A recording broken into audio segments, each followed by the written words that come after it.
بسم اللہ الرحمن الرحیم۔ شروع اللہ کے نام سے جو بڑا مہربان نہایت رحم کرنے والا ہے۔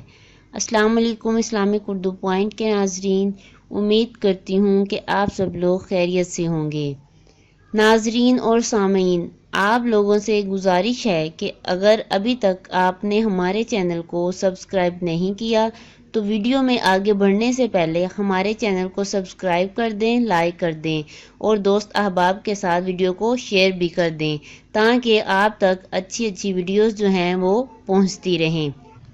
سبسکرائب کرنے کے ساتھ ساتھ بیل آئیکن کو بھی پریس کر دیا کریں تاکہ آنے والے تمام وظائف کے نوٹیفیکیشن آپ کو بآسانی مل سکے اور پھر آپ کو پتہ چل جائے کہ کون سی ویڈیو آپ تک پہنچ چکی ہے اور پھر آپ اس کو بعد میں آسانی سے بیٹھ کر دیکھ سکیں۔ اسلامک اردو پوائنٹ کے ناظرین، آج جو وظیفہ میں آپ لوگوں کے ساتھ شیئر کرنے جا رہی ہوں بہت ہی باکمال عمل ہے۔ اس سے ہر طرح کی حاجت، پریشانی، مصیبت سے آپ چھٹکارا حاصل کر سکتے ہیں۔ یہ جو عمل میں آپ کی خدمت میں لے کر حاضر ہوئی ہوں، یہ اللہ تبارک و تعالیٰ کے ایک بہت بڑے ولی گزرے ہیں۔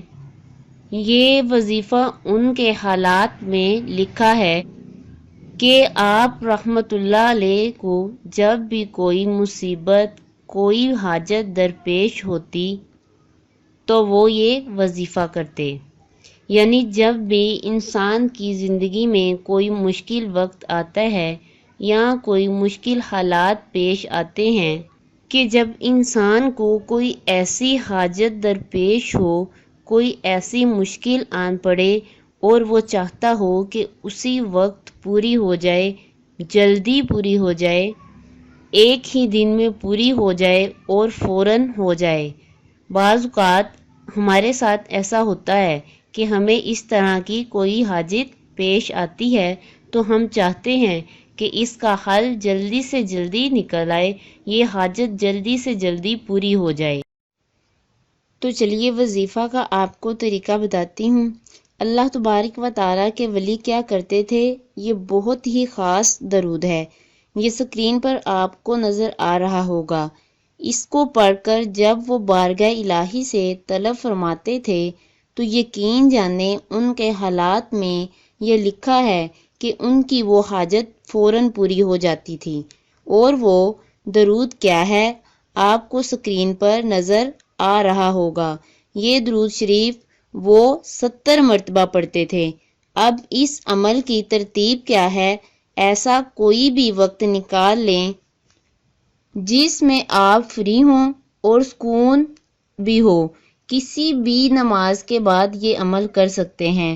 کرنا آپ نے یہ ہے کہ اس درود پاک کو یعنی درود تنجینہ کو، یہ درود تنجینہ کا وظیفہ ہے، درود تنجینہ کو کسی بھی نماز کے بعد ایک ہی دفعہ میں بغیر اٹھے آپ نے بیٹھ کر کسی کے ساتھ مخاطب ہوئے بغیر، بولے بغیر 70 دفعہ ایک ہی مجلس میں، ایک ہی بیٹھک میں پڑھنا ہے۔ یعنی پڑھتے ہوئے اٹھنا نہیں ہے، آدھا پڑھ لیا اور آدھا پھر اٹھ گئے تو پھر پڑھ لیا، ایسے نہیں کرنا۔ ایک ہی مجلس میں، ایک ہی بیٹھک میں پڑھنا ہے۔ اس عمل کو ایک دن بھی کر سکتے ہیں، ایک سے زیادہ دن بھی کر سکتے ہیں، یہ آپ جتنے دن چاہے کر سکتے ہیں۔ یہ ہے ویسے ایک ہی دن کا یہ عمل، جب تک آپ کی حاجت جو ہے وہ پوری نہیں ہوتی۔ انشاءاللہ تعالی ویسے تو پوری ہوگی، انشاءاللہ تعالی اللہ تبارک و تعالی اپنے پیارے حبیب کے صدقے سب کی حاجات کو پورا فرمائے، پوری ہوگی۔ ایک ہی دن کا عمل ہے، 70 دفعہ کسی بھی نماز کے بعد درود تنجینہ کو ایک ہی بیٹھک میں آپ نے پڑھنا ہے، اٹھے بغیر آپ نے پڑھنا ہے۔ انشاءاللہ تعالی آپ کی جو بھی حاجت، جو بھی آپ کا جائز مقصد ہوگا، جس بھی مقصد کے لیے آپ کرنا چاہیں گے وہ انشاءاللہ تعالی پورا ہوگا۔ امید کرتی ہوں آپ کو ویڈیو اچھی لگی ہوگی۔ میرے چینل کو سبسکرائب کریں، لائک کریں اور ویڈیو کو دوست احباب کے ساتھ شیئر کریں۔ اللہ حافظ۔